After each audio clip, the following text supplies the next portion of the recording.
Hello and welcome back to The Front. Don't forget, videos go out 6 PM EST every Sunday, and if you want to stay up to date with what's going on, go follow Geetsley's Twitter.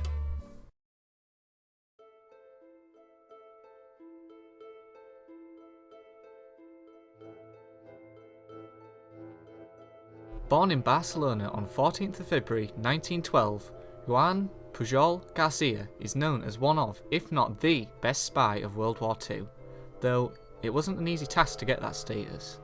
Having lived through the Spanish Civil War, Juan had developed a loathing for fascist and communist regimes in Europe, and come the Second World War, he wanted to become a spy for the good of humanity, and decided to contact British and American intel agencies to see if they would accept him. Although he attempted multiple times, each time he was rejected. If he was to be accepted by the Allies, Juan knew he had to do something drastic, and decided to become a spy for the Germans. He managed to get accepted by creating a false identity as a pro-Nazi Spanish government official. Now that he was in, under the German codename Arabelle, his plan was to double-cross the Germans and show his loyalty and worth to the Allies.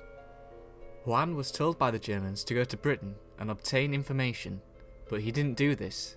He instead went to Lisbon and created fake reports using public sources such as tourist guides to Britain, train timetables, and magazine ads. Although not all of Juan's info was correct, he was clever enough to have made up false sub-agents to blame for any false info or mistakes he gave. Juan's masterstroke was when he gave the Germans false info on a convoy. The Germans were said to have spent considerable sources tracking it down, and this is when the Allies took note of Juan's potential and finally offered him a job as a double agent. Juan was paired up with fellow Spanish-speaking agent Tommy Harris, and was given codename Garbo. The pair spent the rest of the war creating a fake network of agents, all keeping the Germans off the scent of what the Allies were really up to. At its peak, the Germans were funding a network of 27 fake agents.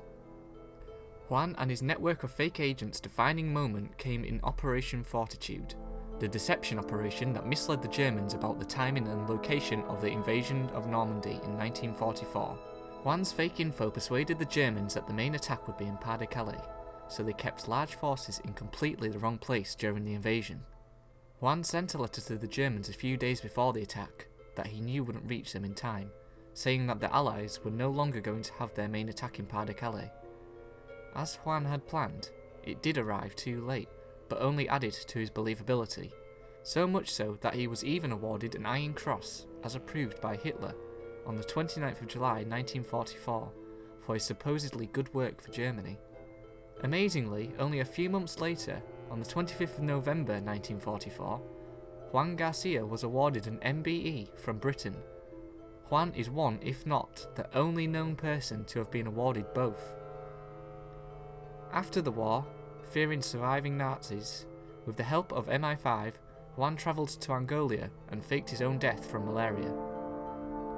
He then moved to Venezuela, where he lived in relative anonymity, running a book and gift shop. That's all for this video. I'll leave a few sources in the description below. Please don't forget to subscribe and check back next week for another video.